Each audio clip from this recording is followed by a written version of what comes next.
ہم دیکھتے ہیں ایک فقیر ایک وزیر، وزیر محتاجگی میں کم ہے، فقیر محتاجگی میں زیادہ ہے،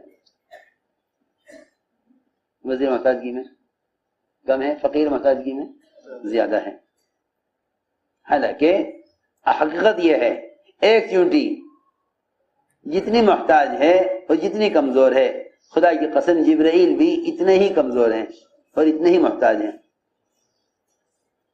اگر جبرائیل کی قوت کو دیکھو گے تو یوں سوچو گے کہ اللہ جبرائیل سے کرا دے۔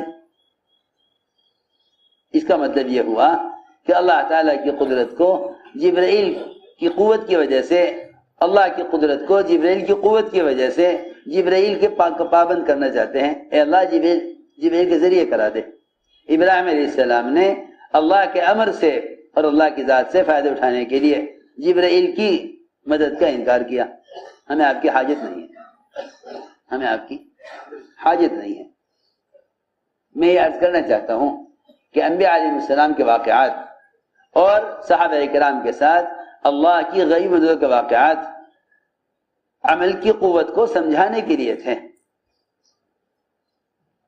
عمل کی قوت کو سمجھانے کے لیے تھے۔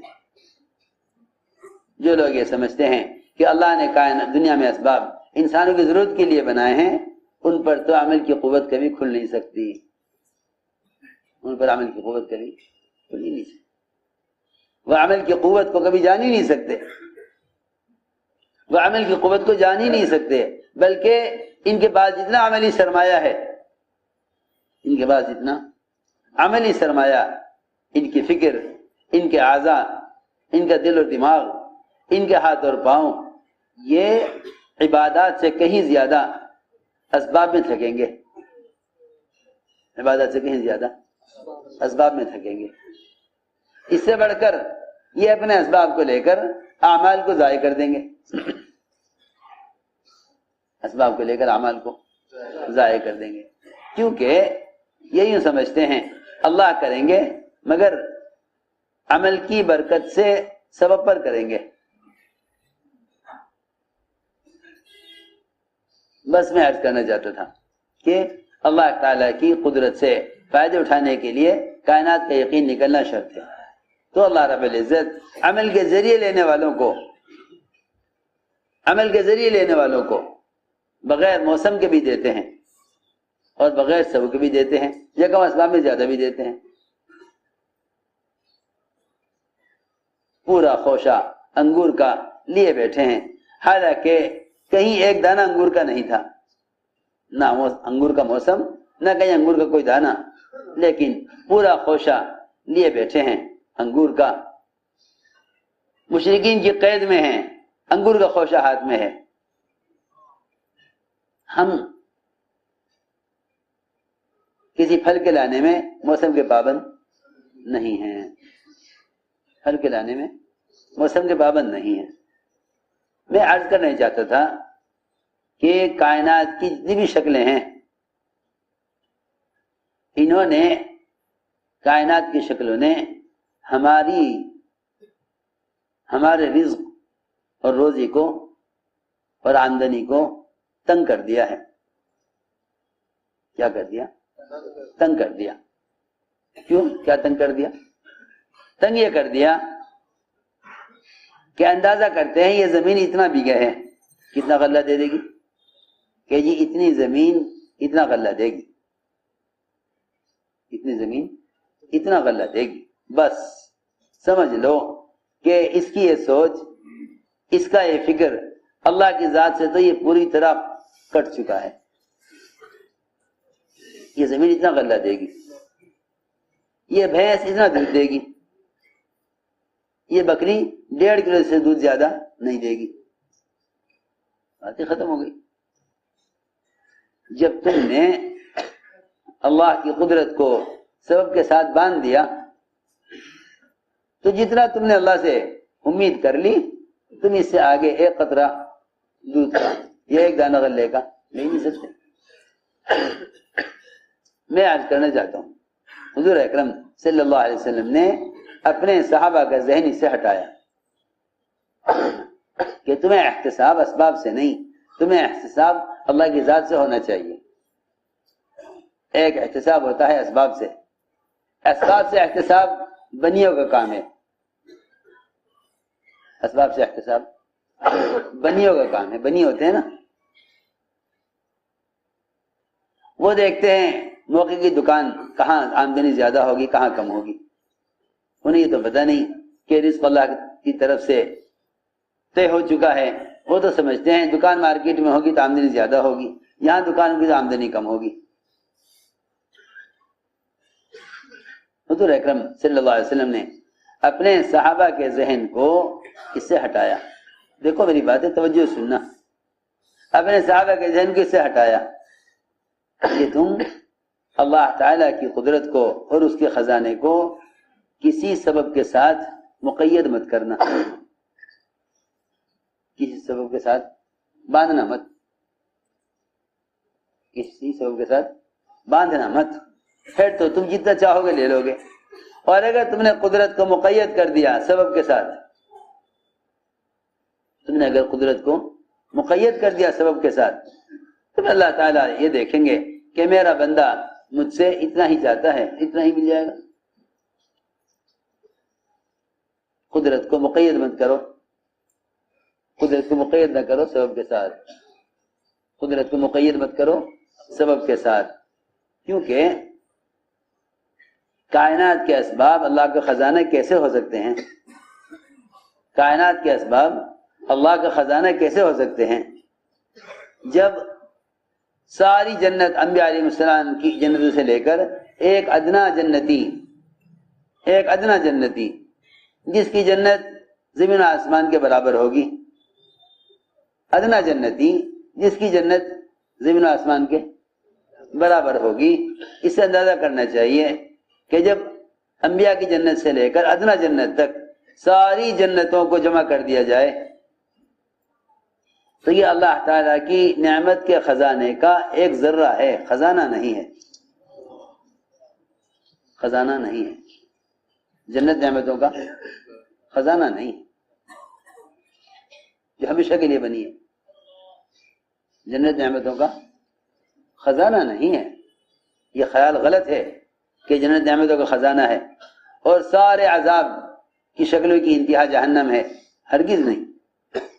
جہنم میں جتنی بھی عذاب کی شکلیں ہیں کفار منافقین کے لیے یا عصات نافرمانوں کے لیے، یہ ساری عذاب کی شکلیں اور جتنا آپ تصور کر سکتے ہیں عذاب کی شکلیں، وہ سارا آپ کا تصور اور جہنم میں موجودہ عذاب کی ساری شکلیں وہ اللہ کے عذاب کے خزانوں کا ایک ذرہ ہے. لو جی، جب جنت جہنم اللہ تعالیٰ کی نعمت کا اور عذاب کا ایک ذرہ ہیں تو پھر کائنات کے اسباب کیا ذرے کی حیثیت بھی رکھتے ہوں گے؟ کیا ذرے کی حیثیت بھی رکھتے ہوں گے؟ میں عرض کرنا چاہتا ہوں کہ لوگ سمجھتے ہیں کہ زمین اللہ کا خزانہ ہے. نہیں، اسباب قدرت کا مظہر ہیں، قدرت اسباب میں نہیں ہے. کائنات کی کسی شکل میں قدرت نہیں، قدرت اللہ کی ذات میں ہے. قدرت اللہ کی ذات میں ہے. کائنات قدرت سے بنی ہے، کائنات قدرت سے بنی ہے، لیکن کائنات میں قدرت نہیں ہے. میں نے عرض کیا کہ یقین کا بگڑنا اللہ سے بدگمان کر دیتا ہے. یقین کا بگڑنا اللہ سے بدگمان کر دیتا ہے. یقین کا بگڑنا اللہ سے بدگمان کر دیتا ہے. بدگمانی یہ ہے، بتاؤ بدگمانی کیا ہے؟ بدگمانی یہ ہے کہ یہ زمین اتنا ہی غلہ دے گی اور یہ بھینس اتنا ہی دودھ دے گی. بس جہاں تم نے یہ کہا یہ بھینس اتنا دودھ دے گی، تم اس سے زیادہ دودھ لے ہی نہیں سکتے، کیونکہ تمہیں اس خیال نے اللہ سے بدگمان کر دیا. حضور اکرم صلی اللہ علیہ وسلم عشاء کی نماز اپنی مسجد میں تاخیر سے پڑھتے، جماعتوں کو ترتیب دینے، جماعتوں کی روانگی میں یا جماعتوں کو ہدایات دینے میں یا کسی جماعت کو مرتب کرنے میں آپ مشغول ہو جاتے. بعض مرتبہ تو عشاء کی نماز کے لیے اقامت ہو جاتی، عشاء کی نماز کے لیے اقامت ہو جاتی ہے، اقامت اذان نہیں بلکہ اقامت ہو جاتی نماز کے لیے۔ حضور اکرم صلی اللہ علیہ وسلم ایک جماعت کو مرتب کرنے میں مشغول ہو جاتے اور اتنی تاخیر ہو جاتی تھی کہ لوگ سو جایا کرتے تھے، پھر نماز کھڑی ہوتی، تہائی رات تک نماز میں تاخیر ہو جاتی۔ کب تک؟ تہائی رات تک نماز میں تاخیر ہو جاتی۔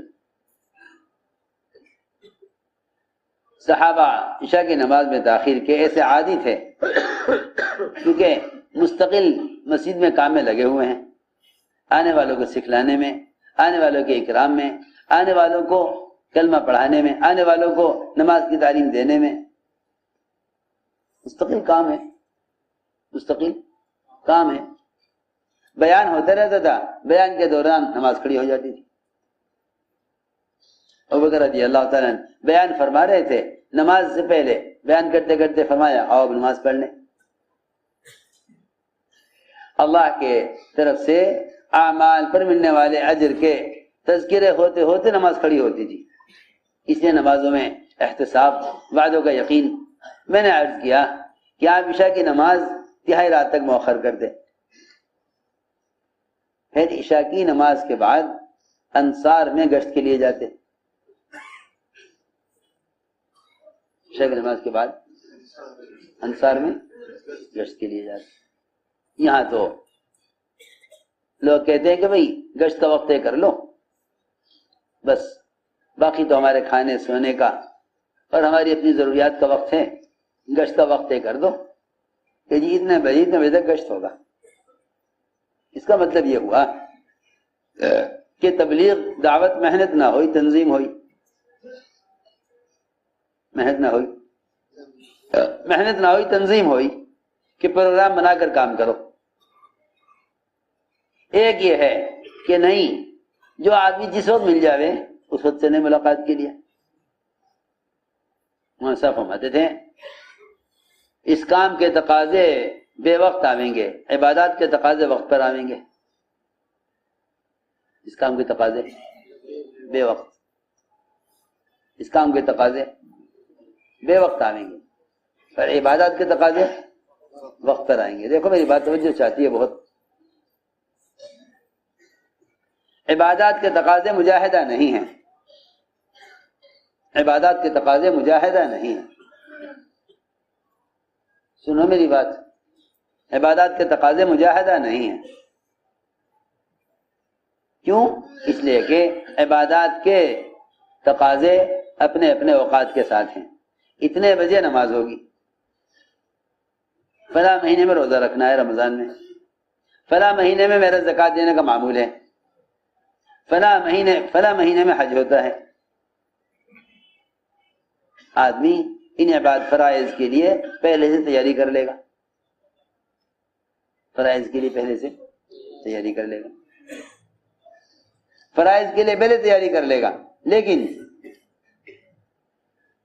دعوت کے تقاضے بے وقت آئیں گے، دعوت کے تقاضے بے وقت آئیں گے۔